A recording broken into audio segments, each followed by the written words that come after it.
Hey guys, I'm Common Rider Silver, and today we're doing another Kong review. I still got more of these figures, guys. I'm telling you, I have the whole set of the Playmates original figures. I still got these, and I'm so surprised I haven't reviewed this set. This is the first set of the Kong figures that I got. It was 2005, and I was at my grandparents' house, and my dad came home, and he had this set. And I was so excited because I didn't know they were going to make Kong figures. So this set holds a very special place in my heart. I also wanted to thank you guys right now for 600 subscribers. You guys are awesome. This channel is growing and I just love it. I'm happy with any amount of subscribers, but you guys just keep showing love and I love you guys back. So let's take a closer look. So taking a look at Kong, he sports the exact same paint job as all the other Kongs have, with the black plastic with the white kind of shading over it and all the scars and stuff. He's got the, the very perfect X's and the very straight lines. I was inspired to review these figures again for the new release of those new Rampage figures I've started seeing at my Walmart. Very cool figure. Now this figure, of course, stands quadrupedal, but it's not in one of those really weird punching poses. It's probably one of the more neutral figures, and he was definitely the main figure I played with when I was little. And you see right there, he has a very flat paint job right here, which is kind of funny. Goes from this nice grungy to kind of just very clean chest. Nice face up in there. See if I can get a look on that. His eyes are like kind of bulging. Mouth's paint job is still pretty good after, what, 13 years? I don't know what this is right here. I think it's ice cream, honestly. I think it is. I spilled ice cream in the car one time in our Ford Expedition.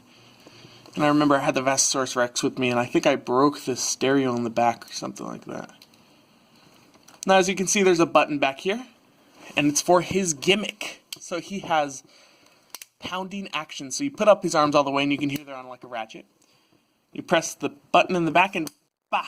Or I guess since it's old it doesn't quite do it like it used to, but yeah. Yeah. Doesn't work quite as good as it used to.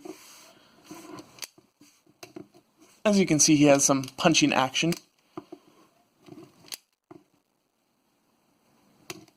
It actually doesn't hinder his articulation too much. Looking at his articulation, you can see his arms go all the way around on a ratchet. Of course, that goes with his gimmick, but, they still stay in place, so that is a swivel. He has a bend at the elbow, bends in and out. Wrist swivel. He has a articulation in all four fingers to go in, so he can hold in.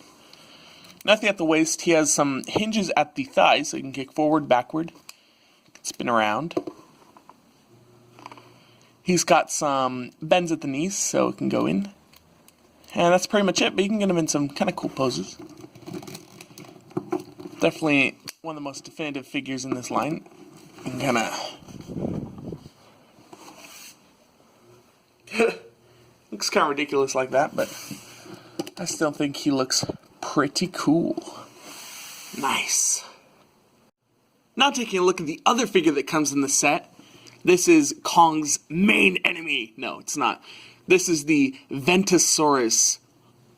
JoJo Part 5 Ventasaurus is confirmed? No. But this is the Ventasaurus. These are these like Velociraptor type creatures that you see at the beginning, or kind of at the beginning when they first enter Skull Island, and they're running through the kind of ravine right there, the cameramen and everybody, Jack Black and all them, they're running from those like Brachiosauruses. And there's some of these Ventasauruses also chasing them in there. This is a very cool looking figure. As you can see at the beginning, I was holding him because he can't stand. This boy can't stand. And, I would fix his feet to stand, but they're actually fixed. So this boy don't stand. But he still looks very cool. He's very green. I like the darker shade of green on the top with the stripes. The bottom's very beige and has like this kind of, doesn't that look like vanilla bean ice cream? Maybe I'm just hungry. His tail is made of a soft rubber. No bendy wire, but soft. He's got these cool fingers. Look at those. Also like the head. Nice jaw in there. Eye looks pretty good. Now, he does have a gimmick, but once again it's glued for safety reasons when I was little. I do remember it before it was glued, so I could kind of explain it to you. So the jaw is not part of the feature, but the jaw is like spring-loaded, so I guess that is a feature. But, so there's this kind of crank thing right here, so you'd have the figure in, you know, regular, and you'd crank this boy up. You can still turn it a little bit, and then you press this button on the back, bop, and his tail and his head would like contort. He'd like, so that's what his action feature was, but as it stands right now, he is completely glued together. Poor guy. But still a very cool looking figure. I like those claws on the feet. Some paint to show those bird-like feet, kind of.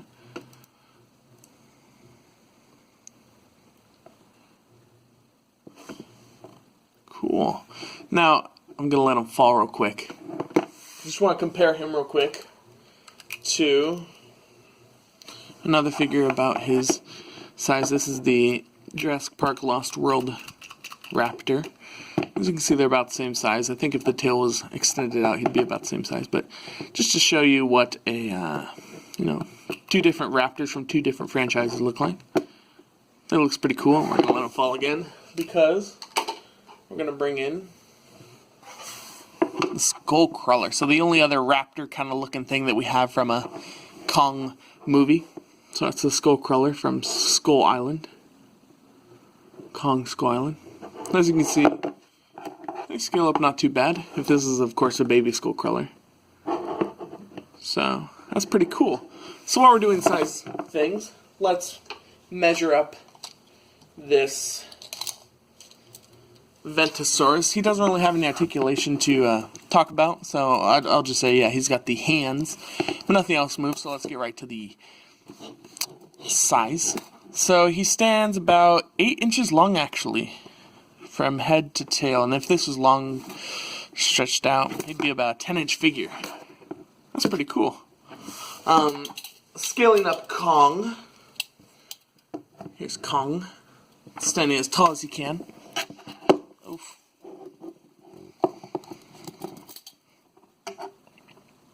He's about a 6.5 looking figure.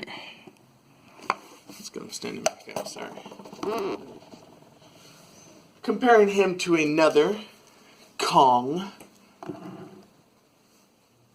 Here he is next to the McFarlane Kong. Let's bring you guys up a little bit. And as you can see, he's, you know, he's not as big as the McFarlane Kong, but, you know, he's actually kind of in there.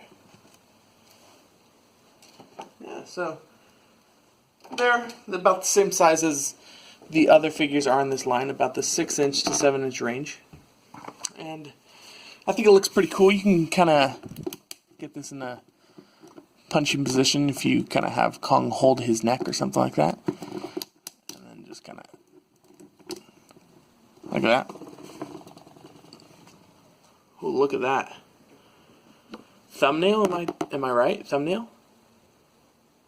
Yeah, it's going to be the thumbnail. But yeah, this is a very cool set. The gimmicks don't work the best, at least not anymore. Definitely not on the Ventasaurus. He's glued together. But Kong's gimmicks, from what I remember, they never really worked the best, but it's still really cool. And definitely for any Kong fan. I'm sure they're very rare right now and very expensive, so don't spend a bunch of money on it. But I want to review it, you know, get some more Kong reviews out there, because the new Rampage movie is coming out and those figures are looking awesome. So, thank you guys for watching. Don't forget to like, subscribe, follow me on Instagram, and I'll see you guys next time. Bye! Thanks for 600!